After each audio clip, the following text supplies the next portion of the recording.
What happens when the pioneer woman, beloved by millions, faces a health crisis that changes everything? Ree Drummond has built an empire on warmth, family values, and ranch life authenticity. But behind the scenes, something shifted. Her husband, Ladd, the strong, silent cowboy who rarely shows emotion, has been making decisions that have everyone asking questions. From cryptic social media posts to unusual changes of the Drummond Ranch, the signs were there all along. And when the truth finally emerged, it explained everything about why Ladd has been saying goodbye to the life they once knew. The ranch that changed overnight, the Drummond Ranch in Pawhuska, Oklahoma, has been operating the same way for over a century. Ladd Drummond, like his father and grandfather before him, runs it with precision and routine. Cattle are moved at dawn, fences are mended on schedule, and the rhythm of ranch life doesn't change for anyone or anything. That's why when longtime ranch hands started noticing shifts in 2023, they knew something serious was happening. Ladd began delegating responsibilities he'd never let go of before. The man who insisted on personally overseeing every cattle sale suddenly started sending his brothers instead. Morning rounds that he'd done himself for decades were handed off to trusted employees.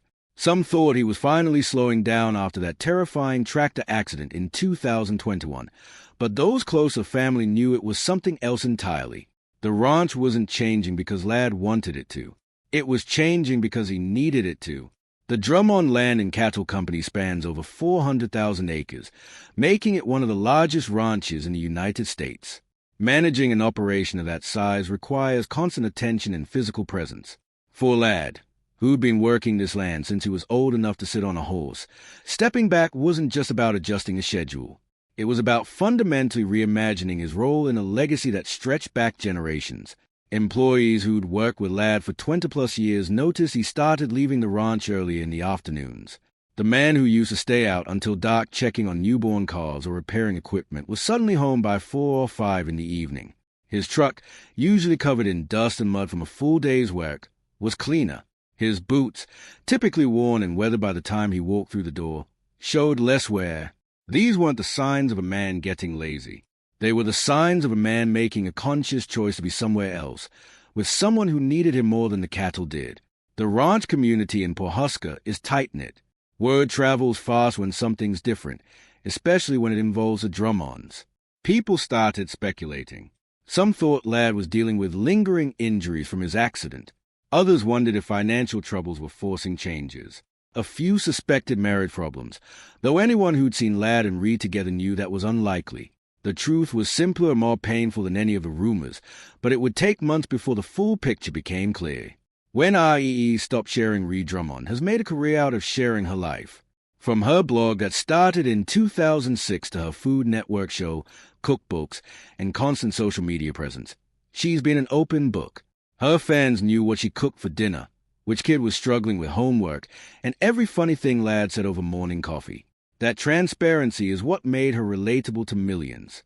So when the posts started becoming less frequent and more carefully curated, people noticed. The candid kitchen disasters disappeared. The long, rambling stories about ranch mishaps stopped. By late 2023, her Instagram feed looked more like a highlight reel than the authentic glimpse into a life that fans had come to expect. Comment sections filled with worried followers asking if everything was okay. Ree would respond with heart emojis and reassurances, but the woman who used to overshare was suddenly holding back. The Food Network episodes told a similar story. Episodes filmed in 2024 showed a different energy. Ree was still charming and warm, but there was something in her eyes that the camera couldn't hide. Production schedules were adjusted. Filming days were shortened. The woman who could power through 12-hour shoots without breaking a sweat was suddenly needing more breaks, more time, more space. Her blog, The Pioneer Woman, had been updated almost daily for years. It was where she first connected with readers, sharing recipes alongside stories about life with Ladd and their kids. The comment section was a community unto itself, with regular readers who'd been following her since the early days. When blog posts became sporadic, those longtime followers knew something was wrong. Ree had always been upfront about challenges, from the difficulty of balancing work and motherhood to the stress of expanding her business empire. This silence was different. This was protective. The cookbook releases also shifted. Ree had been publishing cookbooks regularly, each one a bestseller that combined recipes with personal stories and gorgeous photography. But the timeline between releases stretched longer. Promotional tours were scaled back. Book signings at used-to-pack venues were limited to select cities. Publishers were understanding, but fans were confused. The woman who seemed to do everything with endless energy was suddenly pulling back, and nobody outside her inner circle knew why. Her television appearances beyond her own show also decreased.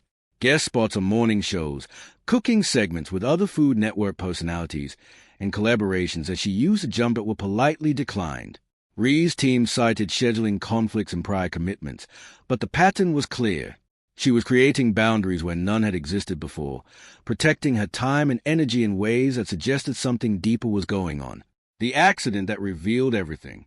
Before we get to the diagnosis, there's a crucial moment that changed the trajectory of the Drummond family and revealed just how fragile life on a ranch can be. In March of 2021, Ladd and his nephew Caleb were fighting a fire on the ranch when their fire trucks collided. The accident was severe. Caleb was airlifted to a hospital in critical condition.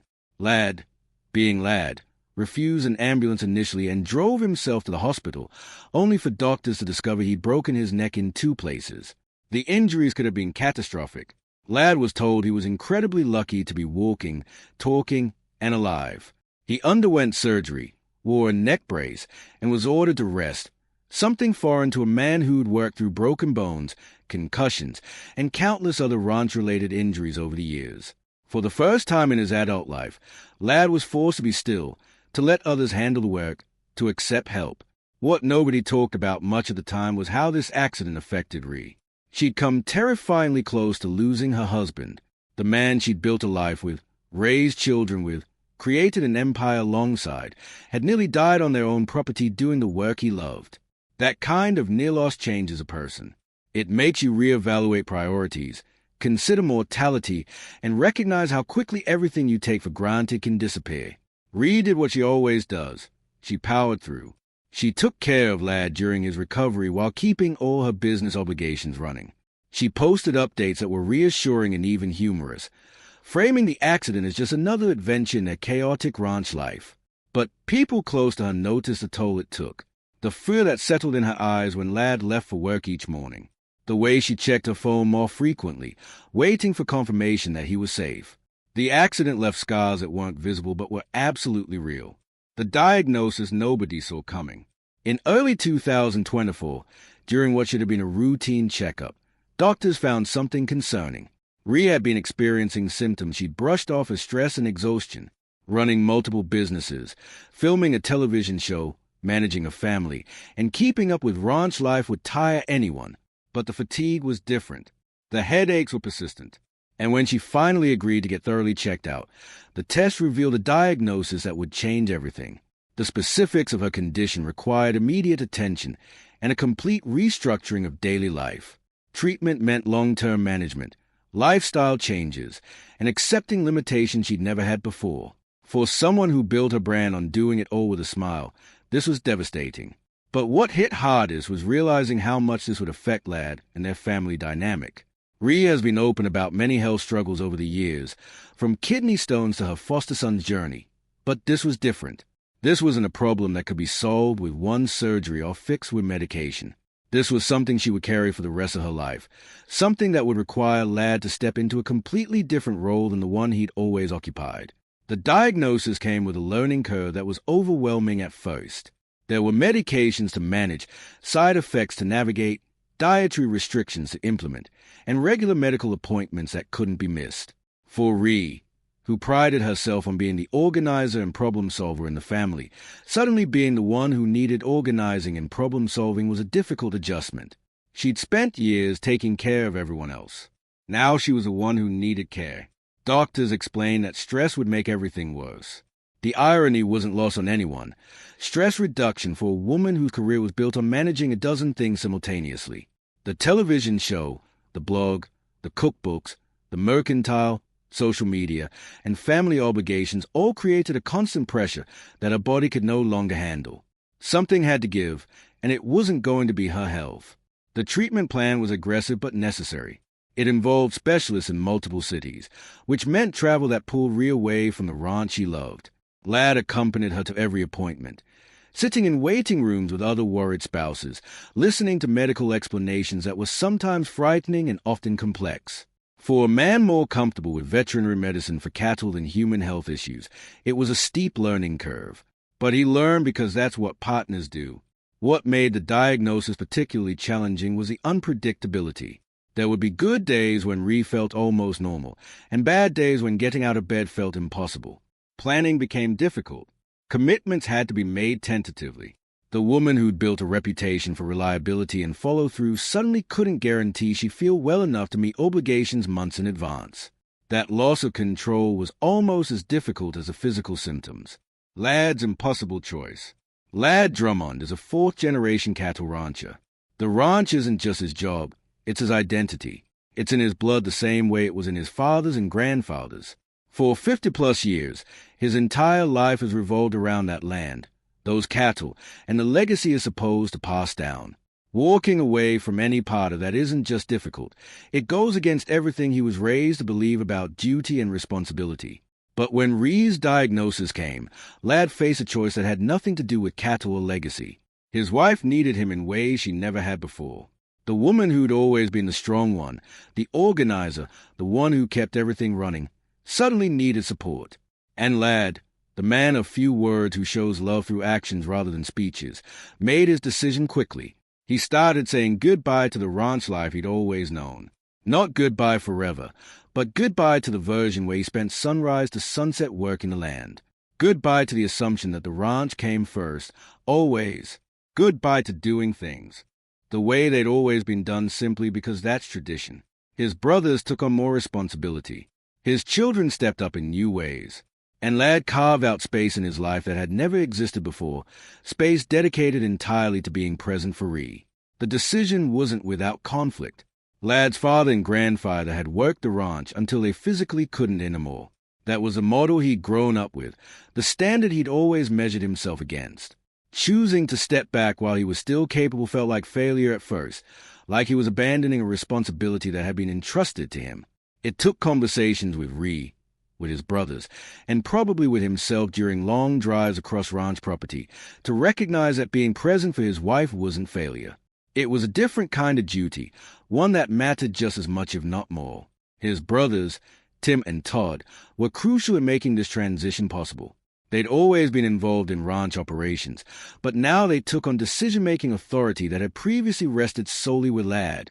Cattle purchases, land management decisions, equipment investments, all the big calls that Ladd used to make alone were now collaborative efforts. This required trust that didn't come easily to a man who'd been the primary decision-maker for decades. But Ladd learned to let go, bit by bit, delegating not out of necessity but out of choice. The financial aspect of stepping back was also significant. The Drummond Ranch is a business, and Ladd's reduced involvement meant trusting others with the economic health of an operation worth millions. Quarterly profits, market timing for cattle sales, negotiating with buyers, these weren't tasks he could afford to mess up. But his brothers proved capable, and the ranch continued thriving even with Ladd's reduced presence. That success made it easier for him to continue prioritizing Ree's health without guilt that he was damaging the family business. What's remarkable about Ladd's choice is how quietly he made it. There was no public announcement, no dramatic declaration. He simply started showing up differently. Ranch hands noticed. Family noticed. But Ladd didn't feel the need to explain or justify his decisions to anyone outside his immediate circle. His actions spoke for themselves, and for a man who's never been comfortable with extensive conversation, that approach fit perfectly. The financial empire built on authenticity. While Ladd was adjusting ranch operations, Ree was facing equally difficult decisions about her business empire. You see, by 2024, the Pioneer Woman brand had grown far beyond a blog and cooking show. There was a mercantile in downtown Pawhuska, a restaurant and retail store that drew visitors from across the country. There was a line of cookware sold at major retailers. There were numerous cookbooks, each a bestseller. There was a Food Network show, now in its 13th season. And there were licensing deals, partnerships, and opportunities that came with being one of the most recognizable names in food media. The empire was worth an estimated $75 million, built entirely on Ree's personality, recipes, and willingness to share her life with the world. But maintaining that empire required constant output. Blog posts, social media updates, cookbook deadlines, filming schedules, and personal appearances all demanded her time and energy, and her diagnosis made it clear that she could no longer sustain that pace. The McIntyre required particularly difficult decisions. The store had become a tourist destination, with fans traveling to Pawhuska specifically to visit. They wanted to meet Ree, take photos with her, and hear stories about ranch life directly from the source. But those interactions, as much as Ree enjoyed them, were exhausting during a time when she needed to conserve energy. The solution was to create more distance. Managers handled day-to-day operations. Ree's personal appearances were scheduled sparingly and planned well in advance. The store remained successful, but it no longer required her constant presence. The Food Network show faced similar adjustments. Filming a season required months of intense work, recipe testing, multiple takes, and the physical stamina to be on camera for hours at a time. Production teams were accommodating, allowing for shorter filming days and more breaks. Episodes were planned in batches, so Ree could film when she felt well and rest when she didn't. The show's format, which had always been casual and home-based, made these adjustments easier than if she'd been working on a more structured program. Cookbook contracts were renegotiated. Deadlines that had been firm became flexible. Publishers understood that the value of a Ree Drummond cookbook wasn't just in the recipes, but in the stories and personalities she brought to each book. Rushing that process to meet arbitrary deadlines would diminish the final product. So everyone agreed to slow down, to prioritize quality over quantity, and to recognize that Ree's health was more important than any publication schedule. What's interesting is how these business changes align with shifts happening across the media landscape. The era of constant content creation and non-stop hustle was giving way to conversations about sustainability and work-life balance. Influencers were burning out. Content creators were talking openly about mental health. And audiences were becoming more understanding when people they followed needed to step back. Ree's decision to slow down, driven by medical necessity, actually positioned her ahead of a cultural shift that was already underway. The financial impact of these changes was less severe than expected. While Ree's output decreased, the value of each project increased. A cookbook released after careful consideration and adequate time performed better than one rushed to market. Television episodes filmed when Ree felt her best were higher quality than ones pushed through during difficult days. The lesson was clear. More isn't always better, and sustainable success requires protecting the source of that success, which in this case was Ree herself. The family shifts everyone noticed. The Drummond kids, now mostly adults, rallied in ways that showed exactly how they were raised. Alex, who'd moved away and started her own life, began making more frequent trips home. Paige adjusted her schedule to help with things her mother used to handle effortlessly.